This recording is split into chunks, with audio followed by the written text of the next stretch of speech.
Okay, so just to be slightly more explicit, again, the distribution of the source of these xi's, x is given to you. That's not something you can control. That's the characterization, the characteristic of your source of information. Your xi's are IIDX. So this minimization is really over all joint distributions on x and y, but consistent with the given distribution on x. So this is really a minimization over a conditional distribution on y given x. Okay, basically over all conditional distributions of y given x that satisfy this constraint, okay, under which the expected distortion between x and y is no more than d. Okay, so as it should be, like in the end, this is some functional of just the distribution of x. Right? So we're optimizing over what remains of the joint distribution, which is the conditional of p of y given x. What else do I want to say about it at this point? Maybe the best thing is to basically go straight to two examples. So two examples corresponding respectively to these two distortion criteria. And so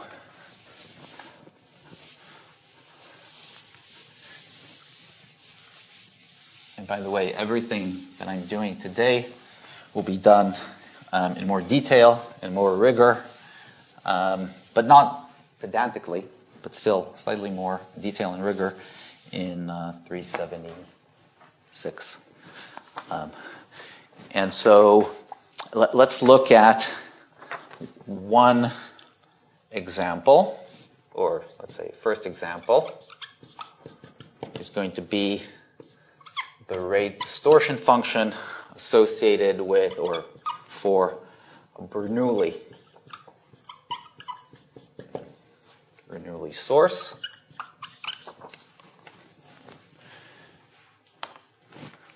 Okay, so in the case of a Bernoulli source, right, I mean, in the end, this is a very wieldy, finite dimensional problem, right? In fact, the distribution on x, if x is, so here I'm going to assume, so more specifically, so x is Bernoulli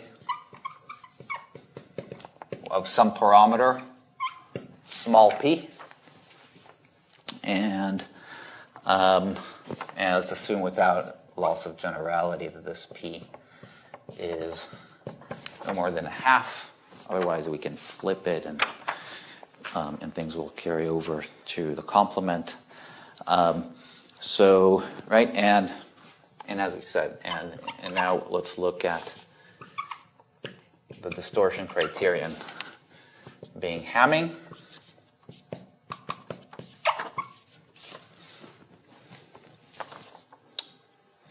Okay, so in the end, for this problem, solving for this R of D is just a very small, low-dimensional optimization problem because, y here, the reconstruction variable, is obviously also binary. Right, so again, here, this is the source. These information components are just IID Bernoulli P, just coin flips with some bias P. And so the reconstruction is also going to be, obviously, with, binary. And so this simply boils down to, optimizing for a conditional distribution of one binary variable y given another binary variable x. So even if you don't, accommodate, all sorts of symmetries that are here, it's a very small number of parameters. Like it's at most, what's it going to be?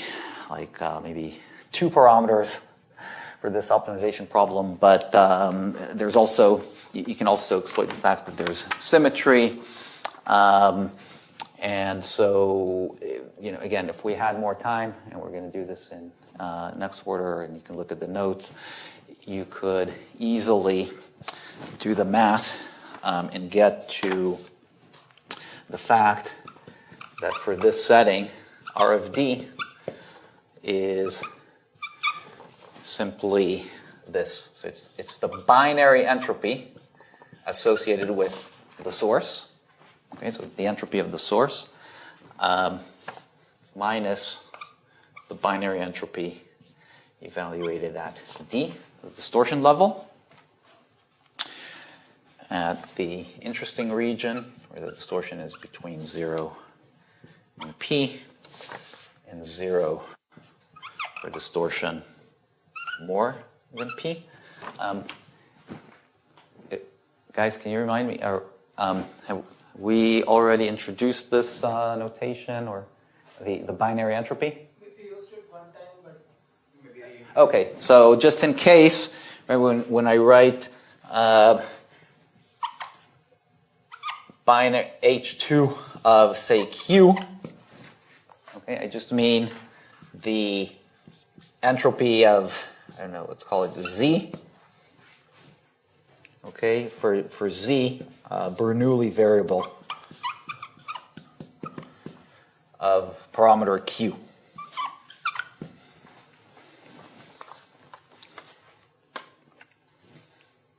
Okay, so this is what we, so for this, we're calling it the binary entropy function, and I think you've even seen what it looks like. And so, in fact, if you need a quick reminder, the binary entropy function, right, what does it look like? H2 of, let's say, Q. It's kind of symmetric around a half, and it does something like this, right? And here, and this corresponds to the maximal value corresponding to the entropy of a Bernoulli half variable, a fair coin flip, which is 1. Right. So that's a binary entropy function, and so the rate distortion function here. Let's see what the rate distortion function here boils down to. Let's see that it makes sense. It starts so here now I'm plotting R of D. R of D, the function of D.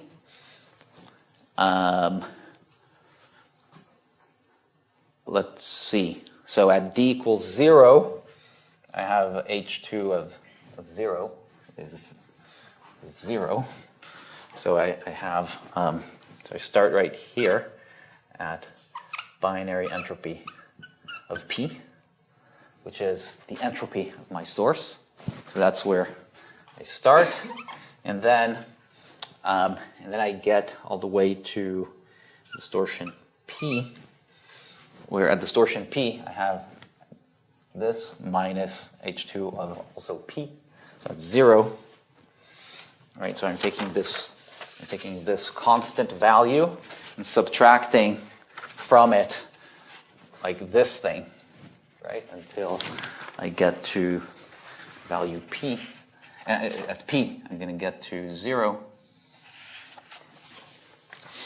And then starting from that point, it's going to be 0. Right, so let's see. This kind of, it makes sense. At least some sanity checks.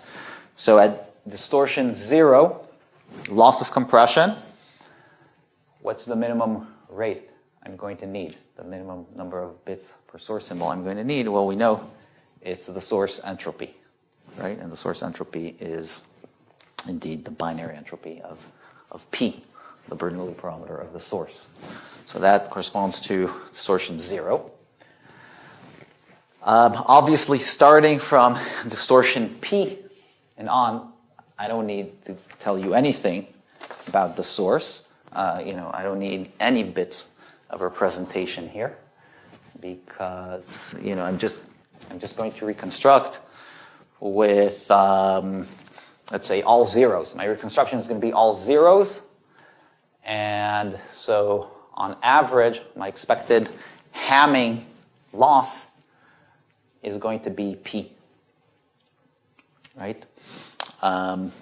Because again, my source is going to be 1 only with probability P. So with probability 1 minus P, I'm going to get it right on each of these components. So my expected distortion is going to be P if I just have reconstructions all zeros, and for that I don't need you to tell me anything about the source. So that's this part. Another thing that we're seeing here, which is in fact not coincidental, and is true of all rate distortion functions for any source, is this convexity. And maybe one, not to belabor this point too much for lack of time, but let's for example look at this midpoint here. Let's say corresponding to distortion P over 2. And so let's look at, let's say, this the half of the entropy of the source entropy. Let's look at this. So basically, this point right here. Okay, this point corresponds to P over 2 and binary entropy of P over 2. Why would or should this point be above the value of the rate distortion function? Because this point corresponds to something very trivial that you can do, right? You can just decide that, okay, half of the data, like the first half, I'm going to describe losslessly, and so I'm going to need entropy bits per source symbol, but it's only going to be half of the data. So when amortized over the full data, I'm only going to use these many bits per source symbol, and then the other half I'm not going to tell you anything about and just guess or reconstruct it with all zeros. So on the other half, you're going to get, as we discussed, average distortion P, but it's only going to be on a half of the data. So overall, amortized on the full data, you're going to have this much distortion. Okay, so this point right here corresponds to a stupid kind of time-sharing scheme, if you will, that time shares between these two extreme points. Okay, but obviously there are smarter things that can be done, and those smarter things will get you all the way here. And what are these smarter things? I hope to give you a bit of an intuition with the next example. I should be striving for allowing you about 10 minutes at the end, which means I have order of 11 more minutes. You can give me 5. Okay, thank you. Very generous. Okay, so is everybody more or less good with kind of the main, kind of the essence of this story? I know that there are, I didn't go into all the details, but feel free to ask me anything about this.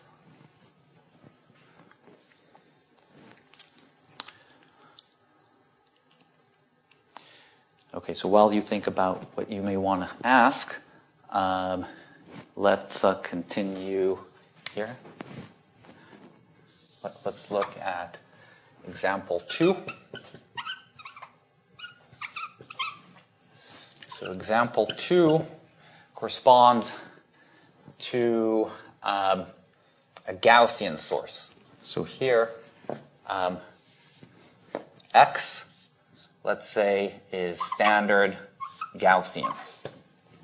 Okay, so now your source components, x1, x2, are IID standard Gaussian.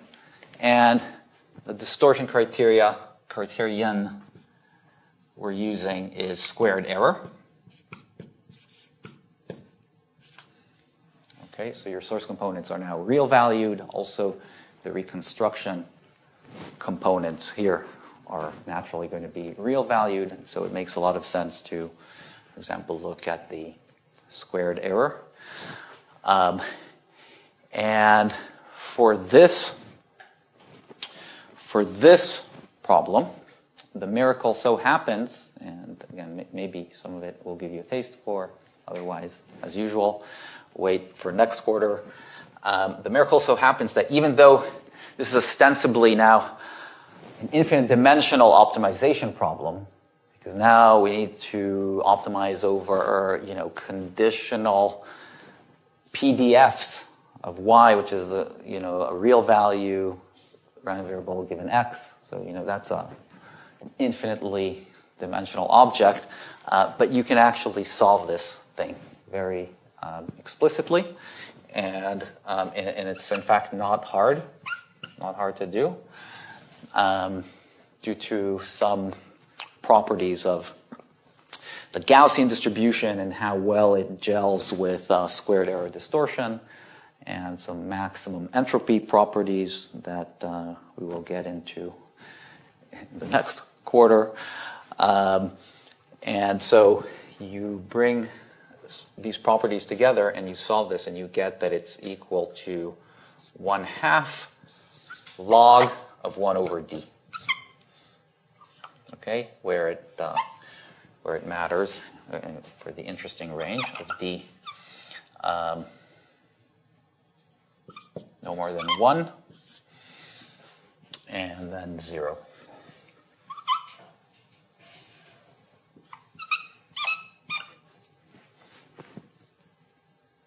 Okay, so let's see that this makes sense, or let's look at let's see what it looks like.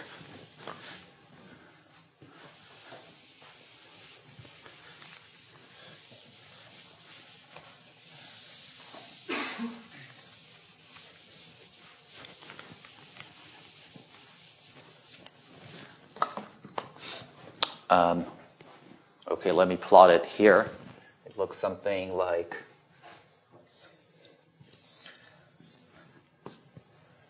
here's R of D, here's D, and here's 1, and starting from 1 it's 0, and then for D less than 1 it's doing something like this.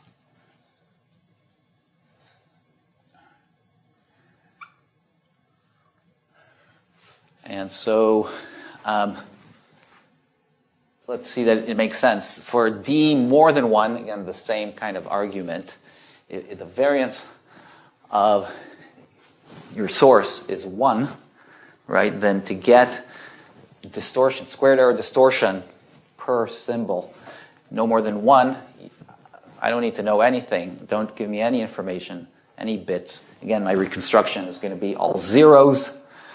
And then the expected distortion between the actual realized value and my reconstruction is going to be the variance of the source, 1. So I don't need any bits of information about the actual realization of your source to get distortion, 1.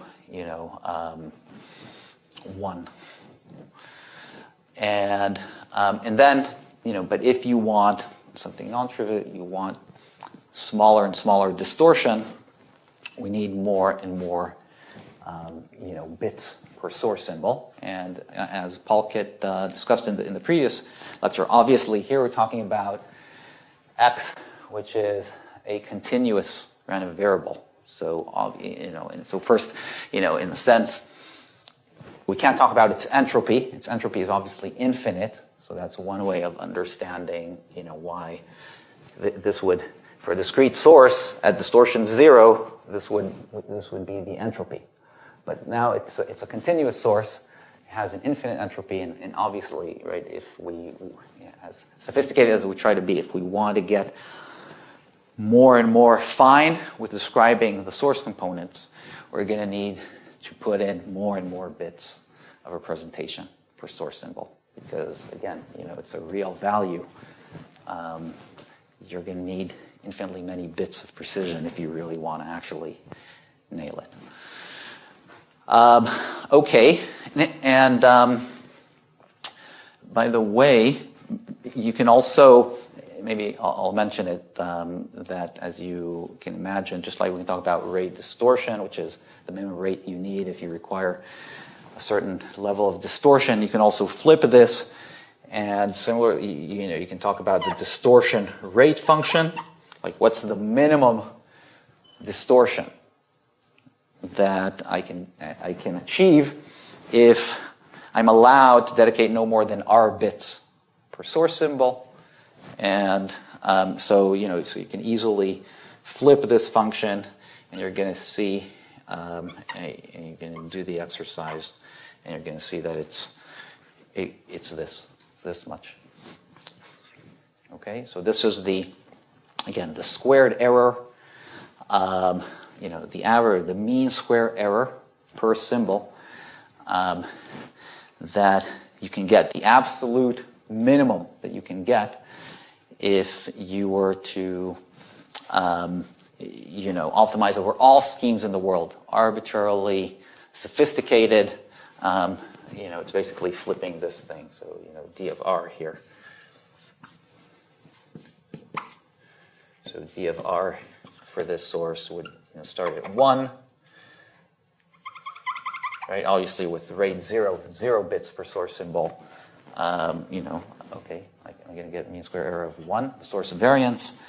But then the more bits I'm willing to expend per source symbol, the smaller my distortion. And so this thing is 2 to the minus 2r, which I don't know if now is the time to get into it, but and maybe we'll have a homework exercise, but Pulkit, did you last time actually compute, let's say, how much distortion you're getting with it? Let's say you were looking at 1 bit per Gaussian component, but with scalar quantization. What was the distortion that you got? Did you actually do the computation? We didn't compute the distortion, but we computed the code words. Okay. So you could do the math, and so let's say at rate equal 1, right? At rate equal 1, meaning I'm willing to dedicate 1 bit of representation per source symbol. Then you could do something simple, like Pulkit, you guys went over with Pulkit, such as just for every source symbol separately, just give me 1 bit to tell me if it's positive or negative. Okay, so it's going to be 1 bit per source symbol, so that's going to correspond to rate 1, and you can do the math for that scheme. What was the distortion that it got? And it got something. Okay, it got something. But now you can compare it to this, which is the optimum. This is the optimum that you can get with 1 bit per source symbol, but you're going to have to work hard. You're going to have to work on a large block of data, not something as simple as symbol by symbol, just 1 bit of quantization for every component separately. And to get a sense for maybe how hard you might try to work and how much better this might be, let's actually try to get some intuition regarding the form of this thing. So if you look at if you look at like typically, right? So with high probability. So remember we had this, all these discussions about typicality for discrete data. Well, you can also talk about typicality of continuous data. And then in here, rather than talk about like sizes of sets in terms of number of elements, you can talk about volumes of sets. So here with high probability, if I look at a realized n tuple from this source, IID normal, 0, 1, right, then I can look at, let's say, the sum of the square of the realized components. And right, so these guys, you know, the square of these xi is, what is its expectation? What is the expectation of x squared?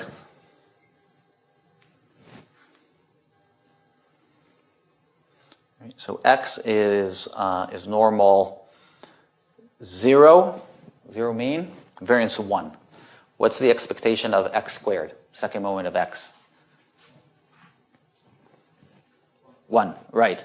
So here I'm looking at an average of these guys, which are IID with expectation 1, right? So again, the law of large numbers tells me that this average is going to be around, you know, with high probability, this average is going to be close to the expected value of each of these, which is 1, right? Certainly no more than that. Right? So this is, again, just kind of a law of large numbers type argument. And if you'll allow me to put the n here, and again, to make this rigorous, I'd need an epsilon and all sorts of things, but I give you guys credit that you don't need all the epsilons to get the main point. Right? So with high probability, we're going to see a realized n tuple, which satisfies more or less this, or if you will, let's look at the square root of this thing. Okay? So if I think about the you know, if I think about the realized n tuple as a point in n-dimensional space, right? So let's say that this board here now is all of Rn. Okay, then what I know is that with all likelihood, the realized source n tuple is going to fall inside of an n-dimensional ball of radius essentially no more than square root of n. Okay, and now let's see, what can one possible reconstruction take care of? Like so in a sense, I know that I need to worry about covering, if I want to achieve distortion D, I need to worry about covering like the sequences in this typical ball, if you will. I need to cover all of them to within distortion, you know, essentially no more than D. Now, any particular possible reconstruction, code word, if you will. By the way, maybe this is also a point to point out that talking about you know, representation of size m bits is actually equivalent to having a code book, a set of possible reconstructions of size, let's call it capital M, which is 2 to the power m. So this is going to be size of codebook, which is in turn the set of possible reconstructions. Right? Because you can think of any one of these sequences of bits as if the decoder is going to see a certain sequence of bits, it's going to come up with one possible reconstruction, right? So if it has, you have 2 to the m possible reconstructions that this decoder might come up with. Okay, so instead of talking about like the number of bits, I can talk about just the number of code words, of possible reconstructions that this decoder has. And so let's see what one particular reconstruction, what portion of the possible source sequences is it going to be able to cover to within distortion D? So basically, I'm asking, for a particular possible reconstruction, I'm asking, so distortion D, again, per symbol, distortion D would correspond to, right, so it would correspond to, if we don't normalize, it would correspond to the set of, basically, a ball of radius no more than square root of nd. Okay, so for a particular possible reconstruction, this is the set. The set of sequences that are covered by this reconstruction to within distortion no more than D is this ball of radius square root of nd around the reconstruction point. Okay, so why square root? Because because if we don't take the square root, then it's just the sum of the squares. And that's how we define the squared error, the sum of the squared. But with the square root, it gives us the actual length of the vector. And then also we have the n, because when we talk about distortion D, we normalize, right? Distortion D corresponds to the sum of the square of the components divided by n being no more than D. So the overall sum is no more than nd. So the overall square root of the sum is no more than square root of nd. And so then the question is, okay, well, if I want to get for distortion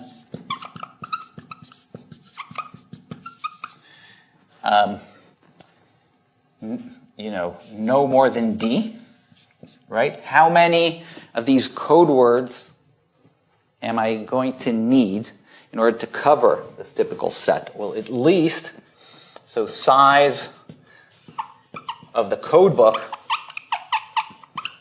right, this capital M, is going to have to be at least, right, from a volume preservation argument, it's going to have to be at least the ratio between the volume of the big ball to the volume of these kind of smaller balls of radius D. Okay, so the big ball is the ball, the typical set. It has a radius. It has a radius of square root n, right? So it's it's some n-dependent constant, but it's proportional to the radius of the ball, which is square root n to the power of the dimension n, right? And then the size of this small ball is again the same n-dependent constant. This time, the radius is nd to the power n. Okay, so that is so that's 1 over d to the power n over 2. Sorry, I'm out of time. But hopefully you guys can be with me just to finish this. Right, so, okay, so basically that's the size of the code book. And I get this, okay. And so the rate that we're going to need, right, equivalently, the rate, which is, what was the rate? I erased it. The number of bits divided by the number of source symbols, which in terms of the size of the code book, right, it's log the size of the code book divided by n. That's going to have to be at least, so size of the code book is at least this, so log of that is at least n over 2 log 1 over d, and then divided by n. Okay, so that's the 1/2 log of 1 over d that I just erased.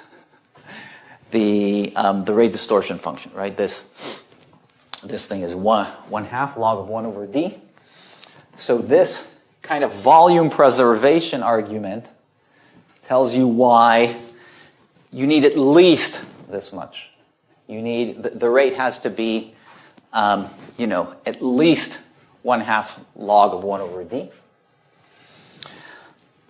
And now when you look at this in 2 dimensions, right, you'd say, okay, but if I want to actually cover this thing with these smaller balls, I'm going to need a substantial amount of overlap.